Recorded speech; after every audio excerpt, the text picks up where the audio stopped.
What if the next turning point in the Ukraine war is unfolding right now? In a matter of hours, NATO signaled it is ready to act the moment any peace deal is reached, while Russia warned the world is entering a far more dangerous phase. As diplomacy accelerates behind closed doors, massive drone and missile strikes are once again lighting up Ukrainian skies, pushing the conflict to a new level of urgency. Stay with us for the latest breaking updates, and don't forget to subscribe for real-time global news. What if peace in Ukraine is no longer just a promise, but a trigger for immediate global action? In a powerful statement that sent shockwaves across diplomatic circles, North Atlantic Treaty Organization signaled it is ready to mobilize large-scale support the moment a peace agreement is signed. NATO leaders emphasized that any future settlement must be protected not by paper guarantees, but by real military strength on the ground, in the air, and at sea. Speaking in Kyiv, NATO Secretary General Mark Rutte confirmed that Allied forces, aircraft, and naval assets would be prepared to assist Ukraine immediately after a deal is reached, a move aimed at preventing any repeat of past fragile ceasefires. He also revealed that nearly two-thirds of NATO member states are already contributing to a priority assistance framework expected to mobilize around $15 billion in military and security support this year. The message was unmistakable. This time, peace will come with power behind it, and the world is watching what happens next. What if the arrival of Western forces in Ukraine doesn't secure peace, but instead redraws the battlefield overnight? Moscow has delivered one of its clearest warnings yet, stating that any foreign military units deployed on Ukrainian soil would be treated as legitimate military targets. Officials linked to the Kremlin stressed that the presence of Western troops, bases, or security infrastructure would be viewed not as peacekeeping, but as direct external intervention in the conflict. The message was aimed squarely at both Russia and its growing standoff with North Atlantic Treaty Organization, as discussions intensify about post-war security guarantees for Ukraine. Russian officials argued that expanding NATO's physical footprint closer to Russian borders crosses a strategic red line, one that could dramatically escalate the conflict beyond its current scope. This stance follows repeated statements from Moscow over the past year, rejecting any Western troop deployment under the label of peace enforcement or security assistance. In Russia's view, such moves would transform Ukraine from a proxy battlefield into a direct confrontation zone between nuclear-armed powers. The warning is blunt. If foreign boots arrive, the rules of engagement change, and the risk of a wider war rises fast. What if the world is just days away from losing the final barrier preventing a new nuclear arms race? Tensions surged as Russia warned that the expiration of the last remaining strategic nuclear control framework with the United States could push global security into its most dangerous phase in decades. Russian officials stressed that once the limits disappear, there will be no formal caps on long-range nuclear warheads for the first time in more than half a century.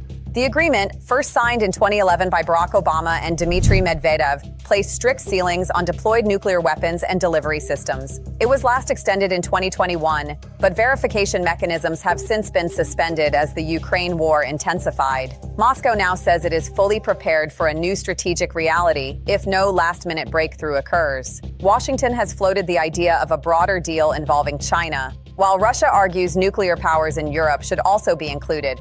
A proposal rejected so far. With no clear replacement in sight, experts warn the collapse of these limits could ignite a renewed arms buildup, undoing decades of fragile nuclear restraint almost overnight. What if diplomacy is racing forward, while the battlefield explodes at the same time? Just as new rounds of sensitive negotiations were approaching, Russia launched one of the largest combined air assaults in recent months against Ukraine, flooding the skies with drones and long-range missiles. Ukrainian officials reported that more than 450 unmanned aerial vehicles and over 70 missiles were used in a single wave, a scale confirmed by multiple military briefings as the heaviest strike of the winter season. Explosions were recorded across several regions, with critical energy facilities, logistics hubs, and military infrastructure among the primary targets. Parts of the country experienced sudden power disruptions, underscoring the continued pressure on Ukraine's fragile energy grid. The timing drew immediate attention. The barrage unfolded just hours before diplomatic delegations were scheduled to travel for high-level talks, creating a stark contrast between negotiation tables and active combat zones. Analysts say the message was strategic. While dialogue continues, military leverage is being intensified. Once again, the conflict revealed its brutal rhythm: diplomacy on one track, firepower on the other, leaving the world watching to see which force will shape the next chapter of the war. What if the so-called energy ceasefire was never about diplomacy, but about timing? Military analysts now argue that the brief lull in attacks on Ukraine's power infrastructure aligned almost perfectly with Russia's operational cycle rather than any political breakthrough. According to battlefield assessments, large-scale missile and drone campaigns typically surge, pause for resupply and targeting adjustments, then return even heavier. Officials in Russia had announced a temporary halt on strikes against energy facilities following diplomatic contacts, a move presented as a goodwill gesture. But within days of the pause ending, massive aerial attacks resumed across Ukraine, again hitting power grids, logistics hubs, and military sites. Security experts note that modern long-range operations require constant replenishment of missiles, UAV stocks, and updated reconnaissance, making short operational breaks unavoidable. In this view, the ceasefire simply overlapped with a necessary technical reset. Once preparations were complete, the campaign restarted at full intensity right as diplomatic talks approached. The result was a powerful illusion of restraint, followed by an even stronger show of force. To many observers, it revealed a hard reality of this war. Negotiations may shape headlines, but battlefield rhythms continue to dictate the tempo of escalation. What if the next decisive shift in the war doesn't come from the air, but from collapsing frontline defenses on the ground? Intense pressure is now building around key eastern strongholds as Russia pushes deeper toward critical urban corridors defended by Ukraine. Military analysts report growing Russian advances near Konstantinivka, a strategic hub that anchors Ukraine's eastern defensive network. Before the war, the city was home to roughly 67,000 residents and served as a major logistics and troop concentration point.